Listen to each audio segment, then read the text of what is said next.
अंदर पटना पुलिस के द्वारा जो कार्रवाइयाँ की गई हैं और जो कुछ घटनाएं घटी हैं सभी के बारे में ब्रीफ करने के लिए आज आप लोग को बुलाया गया है। कल रात्रि में वाहन चेकिंग के दौरान अटल पथ पर एक घटना घटित हुई जिसमें हमारे 3 पुलिस के जवान घायल हुए थे। एक सब इंस्पेक्टर दीपक, एक एएसआई अवधेश और एक महिला सिपाही कोमल कुमारी। इलाज के क्रम में महिला सिपाही कोमल कुमारी का देहांत हो गया, वो शहीद हो गई और एक और व्यक्ति थे जो घायल हुए हैं। उस घटना में एक मर्डर का केस दर्ज करके अग्रिम अनुसंधान किया जा रहा है 4 लोगों के विरुद्ध। 2 व्यक्ति कल गिरफ्तार कर लिए गए थे उसमें, और चालक, गाड़ी के चालक और ओनर है निखिल राज, उसकी भी गिरफ्तारी उसमें हुई है। इसके साथ एक और व्यक्ति की गिरफ्तारी हुई है। 2 लोग और उसमें शेष हैं, राजा कुमार और कुलदीप कुमार, जिनके लिए छापेमारी हम लोग कर रहे हैं। उसमें जो विधि सम्मत कार्रवाई हम लोग कर रहे हैं।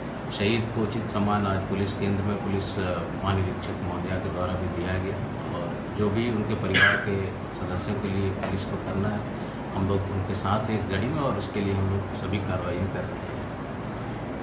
इसके अतिरिक्त परसा बाज़ार में कल रात्रि में एक मर्डर का केस रिपोर्ट हुआ है। इसमें एक बर्थडे पार्टी के दौरान आपसी विवाद में गोली चलाकर एक व्यक्ति की हत्या की गई, सन्नी कुमार की। अभी जो अनुसंधान अभी तक हो पाया है उसमें 4 लोगों पर प्राथमिकी दर्ज की गई है मर्डर की, और जो मृतक है वो उनके विरुद्ध 5 केस पहले से हैं। पॉक्सो, आर्म्स एक्ट और मारपीट के केसेस उस पर दर्ज हैं पहले से। जो अभियुक्त बनाए गए हैं उन पर भी केसेस हैं पहले से। तो प्रथम दृष्टया लगता है कि पार्टी के दौरान कुछ आपस में बहसा-बहसी हुई है जिसमें ये घटना कारित की गई है। अब इसके अलावा जो पटना पुलिस के द्वारा कुछ कार्रवाइयाँ की गई हैं विगत 24 घंटे में, वो आप लोगों के साथ शेयर करना चाहेंगे। नेवरा थाना क्षेत्र में कल 2 बड़ी उपलब्धियाँ रही हैं। एक हर्ष फायरिंग की घटना घटित हुई थी जिसमें एक व्यक्ति को गोली लगी थी, और 109 BNS 27 आर्म्स का केस दर्ज किया गया था दिनांक 2/5/25। उसमें अभियुक्त, नामजद अभियुक्त छोटन राम, उनकी गिरफ्तारी हुई और पूछताछ के बाद उसके पास से देसी कट्टा और गोली भी बरामद हुई, जिस पर अलग से प्राथमिकी दर्ज करके अनुसंधान किया जा रहा है। इसी प्रकार नेवरा में 2 और केस, एक लूट का और एक डकैती का 2019 का और 20 का केस है, जिसमें जो फरार अभियुक्त थे उन दोनों की गिरफ्तारी हुई है। एक केस है 736/19 जो डकैती का केस है, इसके प्राथमिकी अभियुक्त राकेश कुमार, और नेवरा ओपी का केस 714/20 लूट का केस है, उसका प्राथमिकी अभियुक्त विष्णु कुमार। इस दोनों की गिरफ्तारी कल रात में की गई है। पाटलिपुत्र थाना केस में मैनपुरा में एक मर्डर का केस हुआ था परसों रात को। उसमें 2 लोगों पे प्राथमिकी दर्ज की गई थी, और उसमें जो नामजद अभियुक्त है यशु कुमार, उसके विरुद्ध कल छापेमारी की गई थी। बेटा थाना क्षेत्र से उसकी गिरफ्तारी की गई। गिरफ्तारी के पश्चात पुलिस कस्टडी से भागने का प्रयास अपराधी के द्वारा किया गया, और थानाध्यक्ष पाटलिपुत्र उनके द्वारा उसमें फायरिंग की गई, जिसमें अपराधी के पैर में गोली लगी है। उसको इलाज के लिए तुरंत ही नज़दीकी अस्पताल ले जाया गया, वहाँ से बेटर इलाज के लिए उसको रेफ़र किया गया है। उस घटना पर अलग से हम लोग एक प्राथमिकी दर्ज कर रहे हैं और उस पर विधि सम्मत कार्रवाई कर रहे हैं। उस केस में पूछताछ में उसने संलिप्तता स्वीकार की है, और जो अपने शेष साथी हैं जो कि पहले से ही नेम था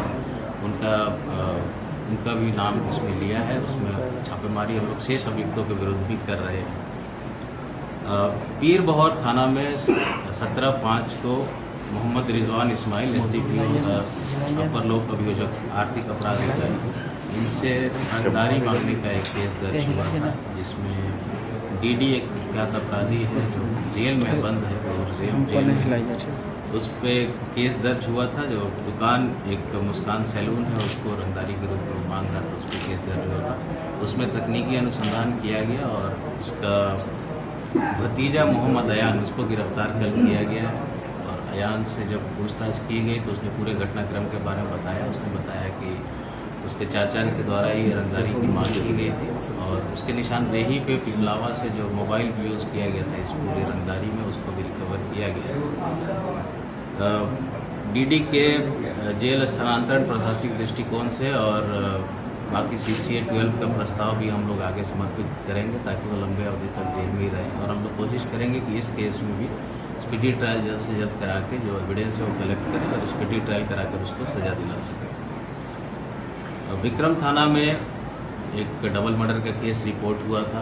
उसमें 4 लोगों के विरुद्ध FIR दर्ज किया गया था। उस केस में छापेमारी सभी अभियुक्तों के विरुद्ध, नामजद अभियुक्तों के विरुद्ध चल रही है और अनुसंधान के क्रम में एक लाइनर का पता चला था।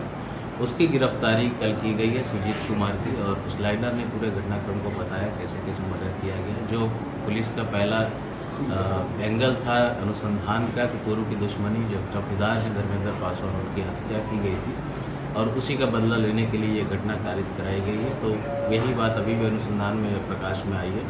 नामजद अभियुक्तों जो हैं शेष बचे हुए इस केस में, उनके विरुद्ध हम लोग छापेमारी कर रहे हैं। जल्द से जल्द उनकी भी गिरफ्तारी हम लोग सुनिश्चित करेंगे।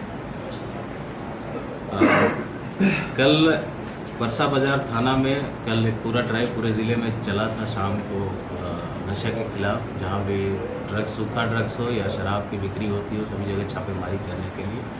और उसी छापेमारी के क्रम में परसा बाजार थाना क्षेत्र में एक कुल 7 लोग गिरफ्तार हुए थे, जिनके पास से 41 चोरी की मोबाइल रिकवर की गई है और अलग अलग जगहों से ये चोरी के केसेस हुए हैं और उन सभी केसेस में इन लोगों को रिमांड पर लेने की कार्रवाई की जा रही है। गिरफ्तार अभियुक्त हैं विश्वकर्मा चौधरी, काशी चौधरी, और उनका डिटेल शास्त्री नगर थाना में एक 2011 का मर्डर का केस था। इसमें अभियुक्त गिरधारी सिंह राजीव रंजन वो फिरार चल रहे थे काफ़ी दिनों से और उस थाना के टॉप वांटेड लिस्ट में थे। उसके विरुद्ध करीब 3 दर्जन केसेस हैं, गंभीर धाराओं के, मर्डर के, एक्सटॉर्शन के, किडनैपिंग फॉर रैंसम के। STF के सहयोग से इसकी गिरफ्तारी की गई है कल और इनको न्यायिक हिरासत में भेजा जा रहा है। और इसके अतिरिक्त कोतवाली थाना अंतर्गत 24 घंटे के अंदर एक चोरी की बाइक रिकवर की गई। थानाध्यक्ष के द्वारा आप लोगों को इसकी सूचना दी भी गई है। इसमें रोशन कुमार की गिरफ्तारी हुई और मोहम्मद गोल्डन की, और जो चोरी की गई अपाची मोटरसाइकिल है उसकी रिकवरी कर ली गई है। तो ये कुछ घटनाएं घटित हुई हैं विगत 24 घंटे के अंदर और पटना पुलिस के द्वारा जो कार्रवाइयाँ की गई हैं उसकी जानकारी थी। इसके अलावा कल भी हमने अपने प्रेस विज्ञप्ति में कहा था, बाइट में कहा था कि जो जेल से छूटे हुए अपराधी हैं, बेल्ड आउट हैं, उनके विरुद्ध एक संपर्क अभियान कह लीजिए, वेरिफिकेशन ड्राइव कह लीजिए, वो हम लोग चला रहे हैं और लगातार 2 दिन से ये ड्राइव चल रहा है और आगे भी ये चलेगा जब तक कि सभी का वेरिफिकेशन नहीं हो जाता, और ये रिपीट फिर चलता रहेगा। एक बार सबका हो जाएगा वेरिफिकेशन तो फिर ये रिपीट चलेगा साइकिल। तो इस क्रम में कल भी कई जगहों पे किया गया वेरिफिकेशन। बहुत सारे जो लोग हैं जेल से छूटे हुए, बेल आउट हैं, घर पर नहीं पाए गए हैं। सभी के परिवारजनों को कहा गया है कि वो थाना पर आकर संपर्क कर लें थानाध्यक्ष से। और जो केसेस में वांटेड हैं पहले से, उनके विरुद्ध हमारी छापेमारी चल रही है। विशेष टीम्स का गठन किया गया है सभी SPs के द्वारा, और अगर गिरफ्तारी नहीं हो पाती है तो जल्द से जल्द हम लोग जो जघन्य अपराध है उसमें कुर्की जब्ती की कार्रवाई करेंगे।